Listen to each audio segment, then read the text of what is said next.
اکثر لوگوں کا یہ پوچھنا ہوتا ہے کہ ہم کوئی سلیمان جائیں تو وہاں بازار ہے یا نہیں، ضرورت کی چیزیں کہاں ملیں گی، ہوٹل یا کرائے کا مکان ہے کہیں جہاں ہم ٹھہرے۔ تو ان کے لیے عرض ہے کہ اگر آپ خیبر پختونخوا یا پنجاب سے آ رہے ہیں تو N50 روڈ پر واقع درازندہ بازار سے ہو کر گزرنا ہوگا، جہاں آپ کو ضرورت کی تمام تر چیزیں مل جائیں گی۔ یہاں سے اسی N50 روڈ پر چلتے ہوئے 7 کلومیٹر کے بعد کوہ سلیمان یا راغسر روڈ پر مڑنا ہوگا۔ مزید 7 سے 8 کلومیٹر چلتے ہوئے راغسر گاؤں سے گزر کر پکی روڈ ختم ہوتی ہی بقیہ تمام تر سفر پیدل طے کرنا ہوگا، جو کہ کوہ سلیمان کے دامن تک 4 گھنٹے جبکہ تخت سلیمان تک 8 یا 9 گھنٹے بنتی ہے۔ کوہ سلیمان کے دامن میں شیرانی قبائل 4 چھوٹے چھوٹے گاؤں میں آباد ہیں۔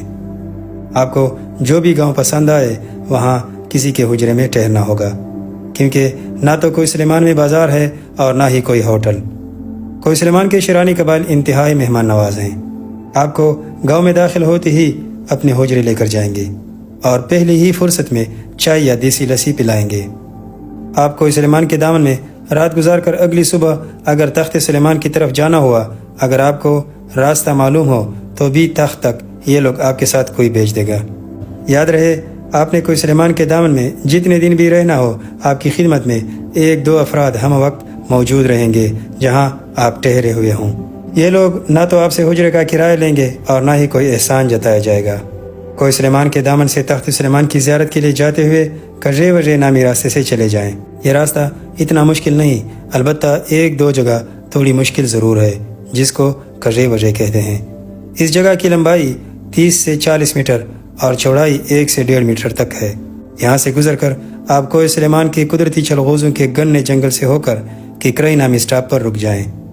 یہاں 4-5 کمرے بنائے گئے ہیں جہاں رات بھی گزار سکتے ہیں۔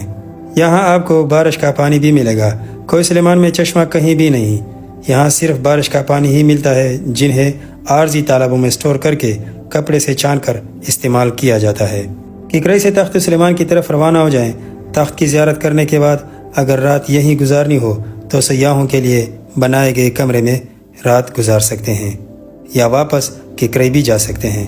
کوہ سلیمان پہنچ کر آپ دل ہی دل میں یہ ضرور سوچ رہے ہوں گے کہ جس جگہ کی مجھے تلاش تھی وہ تو یہی ہے، کیونکہ اس جیسی صاف ستھری فضائے، انتہائی پرسکون ماحول، قدرتی چلغوزوں کے گھنے جنگل، سادہ طرز زندگی اور بھیڑ بکریوں کی آوازیں آپ کو کہیں اور نہیں ملیں گی۔